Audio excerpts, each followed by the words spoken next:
নির্বাচনের আগ মুহূর্তে এসে রাজশাহী বিশ্ববিদ্যালয় কেন্দ্রীয় ছাত্র সংসদ রাকসু নির্বাচন নিয়ে শঙ্কা দেখা দিয়েছে।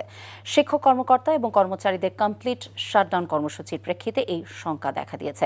এদিকে 25 সেপ্টেম্বরই রাকসু নির্বাচন চায় ইসলামী ছাত্র শিবির, আর ছাত্রদল চায় পূজার ছুটির পর ভোটের নতুন তারিখ ঘোষণা করা হোক। রাজশাহী থেকে সমসাজুর রিপোর্ট, ক্যামেরায় ছিলেন শরীফুজ্জামান রয়েল।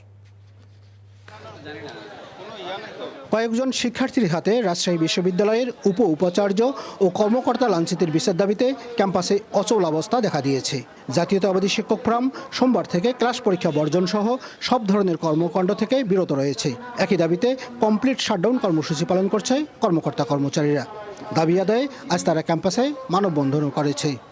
অবিলম্বে এর দৃষ্টান্তমূলক শাস্তি দিয়ে সাময়িকভাবে বহিষ্কার করা হোক যারা এই কাজের সাথে জড়িত ছিল, এবং যদি সেটা না করা হয় আমাদের একাডেমিক এবং প্রশাসনিক যে কর্মবৃত্তি এগুলো আমরা কন্টিনিউ করব। আমরা এই সন্ত্রাসী গোষ্ঠীর দৃষ্টান্তমূলক শাস্তি না দেখা পর্যন্ত, দৃশ্যমান না হওয়া পর্যন্ত বিশ্ববিদ্যালয়ের সকল কর্মকাণ্ড থেকে আমরা বিরত থাকব। শিক্ষক কর্মকর্তা কর্মচারীদের অনির্দিষ্টকালের এই কর্মসূচির ফলে শিক্ষার্থীদের অনেকেই ক্যাম্পাস ছেড়েছে বলে জানিয়েছেন জাতীয়তাবাদী ছাত্রদল সহ কয়েকটি প্যানেল ও স্বতন্ত্র প্রার্থীরা।